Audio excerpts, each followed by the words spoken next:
So December's theme is mystery, and in keeping with that, today's sermon is about, and I'm speaking in the first person, pretend I'm Margo, okay? Okay, so today's sermon is about keeping the importance of and blessing of learning to live into uncertainty, how to become more uncomfortable with not knowing, and to understand the benefits, the reduced anxiety and fear when we surrender to uncertainty. As we just heard in the reading from Richard Feynman, let's not be frightened by not knowing things, by being lost in the mysterious universe without having any purpose, which is the way it really is, as far as he knows, as far as he can tell. Instead, let's learn to delight in it. Uncertainty and limited certainty of science are ideas important to us as Unitarian Universalists and are memorialized in our 6 sources. In Unitarian Universalism, we honor humanist thought and those seeking mysticism. Let's see if there's any actual tension between those 2 ways of being. See if we can come to an understanding or ease of the tension between the 2 points of view by taking a walk through 2 of our 6 sources. Our first source is direct experience of that transcending mystery and wonder, affirmed in all cultures, which moves us to a renewal of the spirit and an openness to the forces which create and uphold life. Our 5th source states, humanist teachings which counsel us to heed the guidance of reason and the results of science and warn us against the idolatries of mind and spirit. Notice that these aren't really in conflict and that we sometimes assume that they are.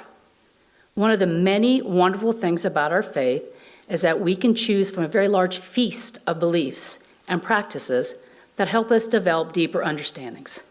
And we love our UU bumper stickers that say, "We have questions for all of your answers." So let's start with the work of Ursula Goodenough. And I would give credit to Reverend Sarah Richards for pointing me to the cellular biologist, Ursula Goodenough. And what a name. Whose approach answers some of these questions. Goodenough sees us all as scientists, that we ask questions that yield answers that bring about more questions. This includes existential questions. Quote, "We are all, each one of us, ordained to live out our lives in the context of ultimate questions such as, why is there anything at all rather than nothing? Where do the laws of physics come from? Why does the universe seem so strange?" And goes on to say, the realization that I needn't have answers to the big questions has served as an epiphany. I lie on my back under the stars and under the unseen galaxies, and I let their enormity wash over me. I assimilate the vastness of the distances, the impermanence, the fact of it all.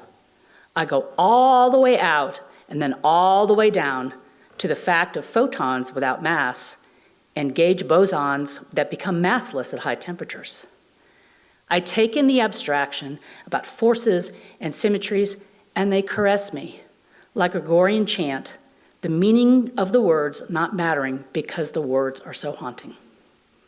Yes, that's from a cellular biologist.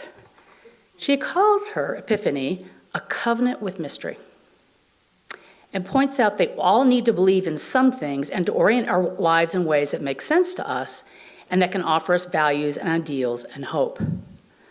I will add that when we let go of the things that we cannot control, we can exhale and start learning in the process of discovery, the journey. But there are 2 sides to this coin. For a few minutes, let's look at the dark side of not being able to live with uncertainty, and then we'll come back around to the integrated whole. The dark side is worry, anxiety, fearfulness, all of which lead down the path to intolerance, meanness, and a shorter life. In September, there was a thought-provoking article by David Brooks titled "How America Got Mean," and one of you sent it to me, and I kept waiting for an appropriate time to bring this to our Sunday morning message. It was Brooks' assertion, You don't have to wave your hand. It was Brooks' assertion that we are now a culture devoid of moral education, and therefore generations are growing up in a morally inarticulate and self-referential world. I don't totally disagree with him, but I think there's more to it. He focuses on one of our extreme cultural examples, political views. He accuses us of tribalism. Because people feel isolated, they seek a sense of belonging to a group. He says we are quick to identify ourselves by group: Republican, Democrat, evangelical, Southerner, patriot, progressive, conservative. I will add, it is their fear of the unknown that also drives them to Brooks' totalizing identities.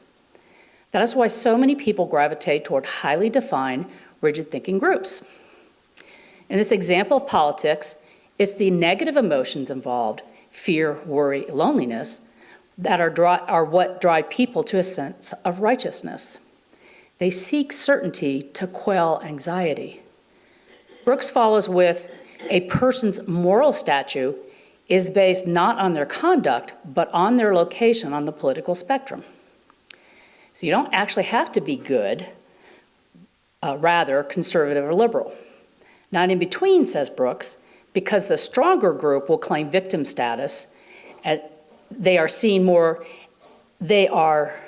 more virtuous, and more of the members can feel their own innocence. This victim status, by the way, is a pillar of fascism. So Brooks says, quote, politics also provides an easy way to feel a sense of purpose. You don't have to feed the hungry or sit with a widow to be moral. You just have to experience the right emotion. You delude yourself that you're participating in civic life by feeling properly enraged at the other side. That righteous fury rising in your gut lets you know that you're engaged in caring about this country. The culture war is a struggle that gives life meaning. Late-night comedy shows, and the excerpt, late-night comedy shows have become political pep rallies, and hundreds and thousands of Americans died unnecessarily during the pandemic because people saw the virus through the lens of political struggle, unquote. Again, I don't disagree with Brooks, but I think it's important to understand that people pursue this certainty because uncertainty makes them anxious and fearful.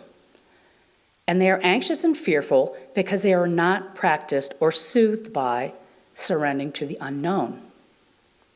I think we're explaining why we have gone from healthy disagreement and discourse to digging down into emotional trenches. I'll give you one more quote from Brooks because it's so juicy and true, I can't resist. If you're asking politics to be the reigning source of meaning in your life, you're asking more of politics than it can bear.